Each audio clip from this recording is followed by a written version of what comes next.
অনেক দিন থেকে ঝাল ঝাল গরুর মাংস দিয়ে ভাত খাইতে মন চাইছে আমার, তাই আজকে ভাবলাম গরুর মাংস রান্না করি। এখানে আমি 1 কেজি পরিমাণ মাংস নিয়ে নিলাম। আমি গরুর মাংস এক এক সময় এক এক রকম রান্না করি। আজকে ভাবলাম সব মশলা দিয়ে একসাথে মাখিয়ে রান্না করব। প্রথমে হলুদ দিলাম 1 চামচ, মরিচ দিলাম 2 চামচ। যেহেতু ঝাল ঝাল করে রান্না করব তাই মরিচের পরিমাণটা একটু বেশি দিয়ে দিলাম। রসুন বাটা 2 চামচ, জিরা বাটা 2 চামচ, আদা বাটা 1 চামচ দিয়ে দিলাম। এরপর তেজপাতা, গরম মশলা, পেঁয়াজ কুচি আর একটা টমেটো কেটে দিয়ে দিলাম। আমি কিন্তু মাংসে সবসময় পেঁয়াজের পরিমাণটা একটু বেশিই দিই, এতে ঝোলটা ঘন হয়।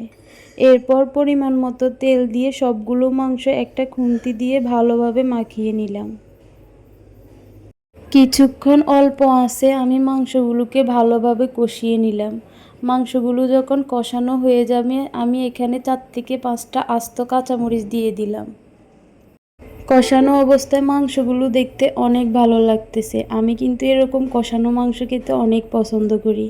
আপনারা কে কে এরকম কষানো মাংস পছন্দ করেন অবশ্যই কমেন্ট করে জানাবেন।